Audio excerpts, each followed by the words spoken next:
भारतीय संविधान के ऐतिहासिक बैकग्राउंड के अंतर्गत वीडियो सीरीज में आप सभी का एक बार फिर से स्वागत है। दोस्तों, आज की इस वीडियो में हम बात करने वाले हैं भारतीय संविधान में कांग्रेस का क्या योगदान था। इसके अलावा क्या हमारे भारतीय संविधान को उधार का संविधान कहा जाता है। इन दोनों क्वेश्चंस के बारे में हम इस वीडियो में समझेंगे और जानेंगे कि इन दोनों क्वेश्चंस में क्या बताया गया है और इसका क्या एक्चुअल मतलब होता है। तो चलिए इस वीडियो को हम स्लाइड के माध्यम से देखते हैं और अपने इस वीडियो को शुरू करते हैं। सबसे पहले अगर हम बात करें कि हमारे भारत के संविधान में कांग्रेस का क्या योगदान था, तो उसमें अगर हम देखेंगे तो बता रहा है कि 1885 में A.O. ह्यूम के प्रयासों से 20 से 30 दिसंबर को W.C. बनर्जी की अध्यक्षता में हुए कांग्रेस के प्रथम अधिवेशन से ही संवैधानिक सुधारों की मांग उठाई जाने लगी। मतलब कि जो संवैधानिक जो सुधार की जो मांग थी वो हमारे यहाँ कब से उठाई जाने वाली थी, वो हमारे यहाँ 1885 में 28 से 30 दिसंबर को W.C. बनर्जी की अध्यक्षता में ही क्या करने जानी थी, जो जिसको कि हम कांग्रेस की प्रथम अधिवेशन कहते हैं, इसी में संवैधानिक सुधारों की मांग को उठाई जाने लगी थी। ठीक है, आगे इसमें है कि 1889 में कांग्रेस के 5वें अधिवेशन में, अब 1885 हमारा पहला अधिवेशन हुआ था, वहीं 1889 में पाँचवें अधिवेशन में 21 वर्ष की आयु से ऊपर सभी नागरिकों को मताधिकार देने और गुप्त मतदान कराए जाने की मांग की गई। मतलब पहली बार गुप्त मतदान कराए जाने की और नागरिकों को मत देने का अधिकार, ऐसी मांग कब की गई थी, तो हमारा जवाब होगा 5वें अधिवेशन 1889 कांग्रेस के। ठीक है, तो इसमें क्या है कि कांग्रेस के बढ़ते दबाव, ठीक है, कांग्रेस के बढ़ते दबाव तथा चरमपंथियों की लोकप्रियता के कारण, जो चरमपंथी थे उनकी लोकप्रियता के कारण ही 1892 के भारतीय परिषद एक्ट में, ठीक है, इंडियन काउंसिल एक्ट में कतिपय प्रशासनिक सुधारों की व्यवस्था की गई थी। किसमें की गई थी? 1892 के भारतीय काउंसिल एक्ट। कौन सा था ये? भारतीय काउंसिल एक्ट था। ठीक है, अब इसमें कह रहा है कि इसमें परिषद का विस्तार, कतिपय शर्तों के अधीन बजट पर विचार विमर्श करने का अधिकार, लोकहित मामले को उठाना, परिषद में निर्वाचित सदस्यों का प्रवेश, ये सब सभी इसमें शामिल थे। किसमें शामिल थे? हमारे भारतीय परिषद एक्ट में।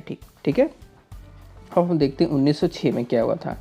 1906 की अगर हम बात करें तो इसमें कह रहा है कि इसमें कांग्रेस ने अपने इस अधिवेशन में स्वराज के लक्ष्य की घोषणा की थी। मतलब उनको एक लक्ष्य था कि स्वराज का खुद का शासन होना चाहिए था, खुद का राज्य होना चाहिए था, तो उसमें इस लक्ष्य की घोषणा की गई थी सन 1906 में। हालांकि इसका अर्थ अंग्रेजी शासन के अधीन स्वशासन था। मतलब इसका अर्थ ये था कि वो जो रहेगा वो अंग्रेजी शासन के अधीन ही रहेगा। मतलब कि ऐसा नहीं कि अंग्रेजों का शासन पूरी तरह से, लेकिन खुद का शासन चाहते थे, ऐसा कांग्रेस ने 1906 में बोला था। ठीक है, इस लक्ष्य की घोषणा की थी 1906 में। ठीक है, अब कह रहा है कि अंग्रेजी शासन द्वारा मॉर्ले मिंटो सुधार तथा भारत शासन अधिनियम गवर्नमेंट ऑफ इंडिया एक्ट 1919 द्वारा कतिपय सुधारों का प्रयास किया गया। ठीक है, किसमें? मॉर्ले मिंटो सुधार तथा Indian government of India act 1919 में। ठीक है, इसमें कह रहा है कि पर कांग्रेस के स्वशासन की मांग को ठुकरा गया। लेकिन जो कांग्रेस के जो स्वशासन का मांग था उसको ठुकरा दिया गया था। ठीक, अब 1928 में मोतीलाल नेहरू के, ठीक है, 1928 में मोतीलाल नेहरू के सभापतित्व में नेहरू रिपोर्ट की कांग्रेस के तत्वाधान में भारतीयों द्वारा संविधान के निर्माण का प्रथम प्रयास माना जा सकता है। भारतीयों द्वारा, जिसमें कह रहा है कि 1928 में जो मोतीलाल नेहरू के उनके सभापतित्व में प्रस्तुत जो नेहरू रिपोर्ट थी, उसको कांग्रेस के तत्वाधान में भारतीयों द्वारा, इंडियन द्वारा संविधान के प्रथम निर्माण का प्रयास माना जा सकता है। मतलब भारत संविधान का हमारा प्रथम निर्माण का प्रयास कब माना जा सकता है? वो 1928 में मोतीलाल नेहरू के सभापतित्व में प्रस्तुत नेहरू रिपोर्ट को। ठीक है, अब है कि ज्ञात हो कि नेहरू रिपोर्ट की कई संकल्पनाएं थीं। जैसे इस रिपोर्ट में क्या क्या था? संसदीय उत्तरदायित्व था, मूल अधिकार था, न्यायपालिका की शक्ति था, अल्पसंख्यकों के अधिकार था, आदि को ज्यों का त्यों जो है संविधान में अंगीकृत कर लिया गया था। मतलब ये जो प्रावधान थे हमारे 1928 में नेहरू रिपोर्ट में, इसका ये जो हमारे पॉइंट है ना, संसदीय उत्तरदायित्व, मूल अधिकार, न्यायपालिका की शक्ति, अल्पसंख्यकों के अधिकार, ये सब हमारे संविधान में जैसे का तैसे उसको अडॉप्ट कर लिया गया था। ठीक है, अब 1929 के लाहौर अधिवेशन में, जब 1929 का लाहौर अधिवेशन हुआ था, उसमें जो कांग्रेस थी उसने पूर्ण स्वराज की मांग को प्रस्ताव पास किया था। मतलब इन्होंने मांग किया था कि हमारा एक पूरा स्वराज होना चाहिए, उसी की मांग को प्रस्तुत किया था 1929 में लाहौर अधिवेशन में। ठीक, अब भारत शासन अधिनियम गवर्नमेंट ऑफ इंडिया एक्ट 1935 को लागू किए जाने के पीछे कांग्रेस के प्रभाव का अंदाज़ा, जो 1935 में गवर्नमेंट ऑफ इंडिया लागू किया गया था, तो इसको लागू करने के पीछे कांग्रेस का क्या प्रभाव था, इसका अंदाज़ा हम इसी बात से लगा सकते हैं कि 1937 के चुनाव में कांग्रेस को भारी बहुमत प्राप्त हुआ था। मतलब कहीं ना कहीं कि 1937 का चुनाव कांग्रेस के मन में था कि आने वाले समय में चुनाव हो रहा है, तो ऐसे में 1935 का गवर्नमेंट ऑफ इंडिया एक्ट लाके उन्होंने भारतीयों के विश्वास मत को इतना जीत लिया कि उनको भारी बहुमत प्राप्त हो गया, किसमें, 1937 के चुनाव में।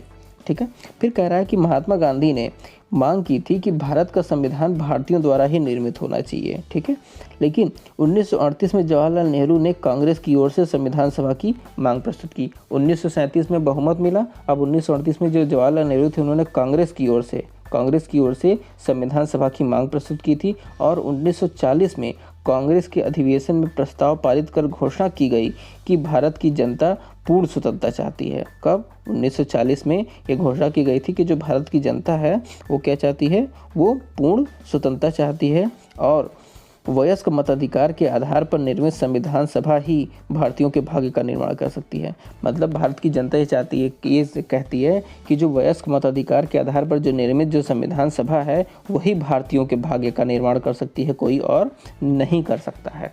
ठीक, अब इसमें कह रहा है कि संविधान सभा में प्रतिनिधियों का जो निर्वाचन था 1945 के प्रांतीय विधानसभा के निर्वाचित सदस्य द्वारा किया गया। 1945 में प्रांतीय विधानसभा के जो निर्वाचित सदस्य थे उन्होंने ही संविधान सभा में जो प्रतिनिधि थे उनका निर्वाचन किया था। ठीक है, अब इसमें कह रहा है कि चूंकि 8 प्रांतीय विधानसभाओं में कांग्रेस को बहुमत प्राप्त था, ऐसे 8 प्रांतीय विधानसभा थे जिसमें कांग्रेस को बहुमत प्राप्त था, अतः संविधान सभा भी मुख्यतः कांग्रेस के सदस्यों से मानी जा सकती है। मतलब ये हम कह सकते हैं कि जो संविधान सभा में थे उसमें मेजॉरिटी किसकी थी, वो कांग्रेस के सदस्यों की मेजॉरिटी थी। क्यों? क्योंकि 8 प्रांतों में विधानसभा में कांग्रेस को पूरी तरीके से बहुमत प्राप्त था। तो ये था हमारा क्या भारत के संविधान में कांग्रेस का क्या योगदान है, इसको हमने समझा। अब हम समझते हैं कि हमारा क्या भारत का संविधान उधार का संविधान है, इसको हम उधार का संविधान कह सकते हैं। तो चलिए इस प्रश्न का जवाब हम इस स्लाइड के माध्यम से समझते हैं। इसमें जो है कि भारतीय संविधान में अनेक देशी और विदेशी स्रोत हैं। इसमें कोई दो राय नहीं है कि हमारे भारत में संविधान में कई देशी तथा विदेशी स्रोत हैं। ठीक है, फिर कह रहा है कि भारत शासन अधिनियम 1935 गवर्नमेंट ऑफ इंडिया एक्ट 1935 भारतीय संविधान का मुख्य स्रोत है।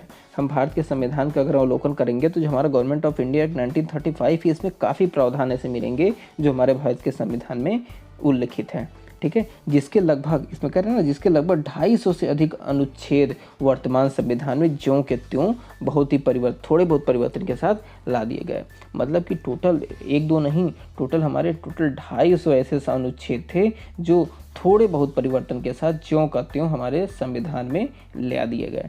ठीक, अब इसमें क्या कह रहा है कि संविधान सभा ने, जो हमारी संविधान सभा थी, कॉन्स्टिट्यूशनल असेंबली थी, उन्होंने संविधान निर्माण की प्रक्रिया में राष्ट्रीय आंदोलन के दौरान विरासत में प्राप्त सिद्धांतों और मांगों को मूर्त रूप देने का प्रयास किया। मतलब जो हमारी संविधान सभा थी, वो जो संविधान का निर्माण हो रहा था तो उसमें जो हमारे राष्ट्रीय आंदोलन में जो प्राप्त विरासत थे, ठीक है, और तथा जो सिद्धांत थे और जो लोगों की मांग थी उसको मूर्त रूप देने का प्रयास किया था। ठीक है, वहीं संविधान में विभिन्न संस्थाओं के बीच संतुलन स्थापित करने में संविधान निर्माताओं ने दूसरे देशों के प्रयोगों और अनुभव से सीखने में कोई संकोच नहीं किया। मतलब कि हमारे जो संविधान निर्माता थे उन्होंने ऐसा कोई संकोच नहीं किया कि वो हमारे भारत के अंतर्गत जो विभिन्न प्रकार की संस्थाएं हैं उनके बीच सामंजस्य कैसे बैठाया जाए, उनके बीच संतुलन कैसे स्थापित किया जाए। इसके लिए भले ही उनको किसी दूसरे देशों से वो लेना पड़े, क्यों न लेना पड़े, कुछ अनुभव लेना पड़े, तो उसके अनुभवों को लेने तथा कुछ सीखने में कोई भी संकोच नहीं किया हमारे संविधान निर्माता ने, हमारे संवैधानिक सभा ने। ठीक है, अब हम देखते हैं कि पर क्या यह नकलची का मानसिकता का परिणाम है? पर क्या हम इसको ये कह सकते हैं कि ये जो हमारा प्रावधान ये नकलची की मानसिकता का परिणाम है? शायद नहीं। ठीक, संविधान निर्माताओं ने प्रत्येक प्रावधान को भारत की आशाओं और समस्याओं के अनुरूप ढालने का प्रयास किया। अब ये बात नहीं, अब जैसे मान लीजिए कोई भी संविधान का कोई भी स्रोत दूसरे देशों से उठाया गया तो उसमें ये देखा जाता था कि क्या वो जो स्रोत है वो भारत के अकॉर्डिंग, वो इंडिया के अकॉर्डिंग जो है वो फुलफ़िल हो रही है कि नहीं। अगर हो रही है तो उसको ज्यों का त्यों उठा दिए, और नहीं तो उसमें कुछ परिवर्तन के साथ फिर उसको हमारे भारत में लागू किया जाता था। इसीलिए हम इसको कहेंगे शायद नहीं, ठीक। लेकिन कह रहा वास्तव में उस समय की परिस्थितियों में इससे बेहतर संविधान की परिकल्पना नहीं की जा सकती थी। अगर हम आज की डेट में भी देखेंगे तो ये हमारा संविधान इतना सफल संविधान है, तो हम कह सकते हैं कि जो उस समय की जो परिस्थिति थी, जो हमारे आज़ाद भारत के समय की परिस्थिति थी, उस समय की जो संविधान की परिकल्पना इससे बेहतर नहीं हो सकती थी, ठीक है। ये एकदम बेहतर संविधान था। वहीं कह रहा भारतीय संविधान में अन्य संविधानों की नकल करते हुए ज्यों का त्यों ग्रहण नहीं किया गया। हमारे भारतीय संविधान में अगर कुछ कहीं से ग्रहण किया गया तो उसको उसी तरीके से नहीं ग्रहण किया, उसमें कुछ ना कुछ परिवर्तन किया गया। इसमें कह रहा है ना कि वरन उन्हें देश की विशेष परिस्थितियों के अनुसार ढाला गया। जो हमारे देश थे उसको उसी की परिस्थिति के अनुसार उस कानून को ढाला गया। यह सौभाग्य की बात है कि संविधान सभा ने संकुचित मानसिकता का त्याग कर विभिन्न देशों के संविधान से सर्वोत्तम चीज़ों को ग्रहण किया। अब हमारे देश की जो संविधान निर्मात्री सभा थी वो उन्होंने सभी देशों के संविधान का अवलोकन किया और उसमें से जो सर्वोत्तम चीज़ें थीं, जो सबसे अच्छी चीज़ें थीं, उसी को ग्रहण किया। संकुचित जो मानसिकता थी, जो कहीं ना कहीं वो जनता के अधिकारों का सही से वो नहीं करती थी, तो उसको ग्रहण नहीं किया, वो सर्वोत्तम चीज़ों को ही ग्रहण किया गया था, ठीक है। फिर कह रहा है इसी प्रश्न के उत्तर में डॉक्टर भीमराव अम्बेडकर ने कहा था कि विश्व इतिहास के इस पड़ाव पर बनाए गए संविधान में कुछ नया होने की गुंजाइश कम ही है, ठीक है। कह रहे हैं कि विश्व इतिहास के इस पड़ाव पर, जो हमारा ये पड़ाव है, इस पड़ाव पर जो बनाए गए संविधान में कुछ नया होने की गुंजाइश कम ही है। फिर भी भारतीय संविधान में नागरिकता, सार्वभौमिक मताधिकार, अल्पसंख्यकों के अधिकार की रक्षा आदि अनेक प्रावधानों को नवीन पहचान दिया है। मतलब हमारे देश में जो हमारे देश के लोगों को नागरिकता, सार्वभौमिक मताधिकार, अल्पसंख्यकों का अधिकार और इसके अलावा जो रक्षा और जो प्रावधान किए गए थे, वो कह सकते हैं कि वो हमारे अनेक प्रावधानों में एकदम नवीनतम पहचान दिया गया। हमारे संविधान को एक अलग पहचान दिया गया है, इस प्रावधान से हम समझ सकते हैं। तो इस प्रकार से अगर हम इसका अवलोकन करें कि क्या हमारा भारत का संविधान उधार का संविधान है, तो हम इसको ज़रूर कहेंगे कि हमारा संविधान उधार का संविधान नहीं है।